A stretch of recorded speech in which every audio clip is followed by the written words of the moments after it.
Il est 19 heures à Paris, vous êtes au cœur de l'info, nous sommes ensemble jusqu'à 20h30. Il a été question de défense antiaérienne entre Volodymyr Zelensky et Donald Trump. C'était donc au tour de Volodymyr Zelensky de s'entretenir avec Donald Trump. Hier, le président américain avait échangé avec son homologue russe et Vladimir Poutine avait été ferme concernant ses objectifs. Volodymyr Zelensky a donc lui demandé à ce que la protection du ciel ukrainien soit renforcée car des frappes de drones russes sont de plus en plus massives. Nous retrouvons à Kiev Emmanuel Chaz. Emmanuel, bonsoir. Nous avons vécu ces attaques en direct avec vous.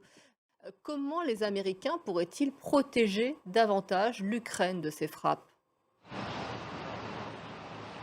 Eh bien, effectivement, apparemment, ça a été l'objet de la discussion entre Donald Trump et Volodymyr Zelensky aujourd'hui.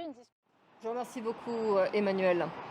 Une proposition de trêve dans la bande de Gaza est toujours sur la table. Le Hamas et d'autres mouvements palestiniens se penchent dessus. Elle est vitale. Les opérations israéliennes sont quotidiennes. 40 personnes ont été tuées aujourd'hui. Et en un mois, ce sont plus de 500 personnes qui sont mortes en allant chercher des denrées lors des distributions de la fondation GHF. Thibaut Franceschi.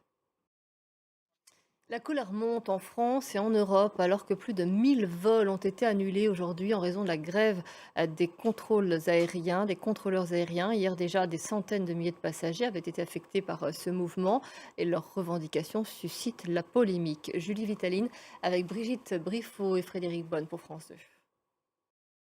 Demain, c'est le départ du Tour de France. Nous en parlerons d'ailleurs avec notre invité au cœur de l'info à 20h. Il y a Ziad Limam qui est sur ce plateau qui est déjà à fond.